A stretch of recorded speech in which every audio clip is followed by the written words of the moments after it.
So yeah, it's all well and good offering flexibility and, everyone just does what they want, but that's not realistic. How, as a manager, do you ensure that you offer this flexibility for your staff, but you also make sure that they're getting done what you need them to get done? Yeah, so I think that the first thing that employers need to do or managers need to do is to let go of a little bit of control. So they need to understand there's only so much they can do, and that they really need to take a step back and to leave a little bit more in the hands of the employees. The next thing is that they need to be really talking to their staff about how they fit into the bigger picture, because as a staff member, we've done a lot of work over the last 20 years in really compartmentalizing jobs. So what would have been done by one person 20 years ago is now being done by 7 or 8 people, and they're just doing one section of that job. So employers need to make sure that each team member understands how their outcomes impact on everyone else. So if they're not getting their job done, what does that mean for the rest of the team? And I think that often gets lost in an office, and especially when we're working from home, because they're not seeing that bigger picture.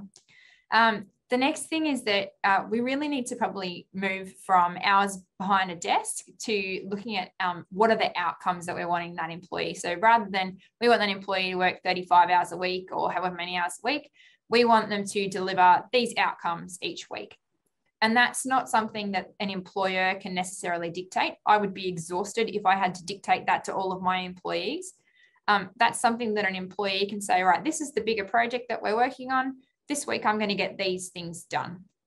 And letting the employer know so that everyone's clear about what the tasks are, what the expected outcomes are, so that that can be tracked, which is the next bit of the puzzle, which is it needs to be measured. So there needs to be like a two-way conversation going on where the employee is saying, oh, I didn't quite make all these outcomes this week, and these are the reasons why, or hey, I did this and a bit more. And so the employer's aware, and they're going to feel better because the employee is keeping them informed about whether or not they're on track and what those outcomes are looking like.